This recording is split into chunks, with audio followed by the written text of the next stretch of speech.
Hello there, my friends. So I got the JLab Go Air Pops recently because you guys wanted me to. Thanks for the suggestion. And so how do you charge these things? Okay, so the earbuds charge off the case, but you have to charge the case first, right?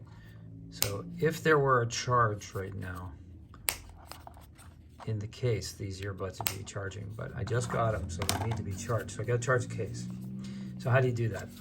Well, at the bottom here, this thing, this little dongle here, this is a USB. I know it doesn't look like a USB. A lot of people get confused by it. So what you need to do is, you can't obviously plug this directly into a wall, but you can plug it into a USB port on the side of your laptop, right? So it fits right in the side of the laptop. Now remember, the laptop is closed. My laptop's closed. It has to be on in order for this to power up, right? So let's open the laptop. Oh man, is that dusty. And you can see it's starting to flash now, right? So it's getting a charge. That's basically what that means. This little light flashing there. So remember that. And then, so if you don't want to leave your, you can do this while you're working on your laptop, whatever. Let's say you don't have a laptop or you don't want to do that. You don't want to leave your laptop and you want to charge them overnight or something like that.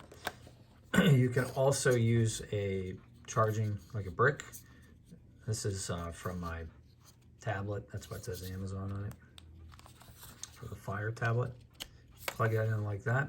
And then plug this into a standard, I got an extension cord right here, but like a standard outlet. And there you go. Now you're charging. So that's 2 ways to charge your JLab Go Air Pop earbuds. I hope this video helped you. If it did, smash like and let me know if you have any comments or questions. I'll be posting more videos about these as I use them and review them. So have a great day. See you on the next one.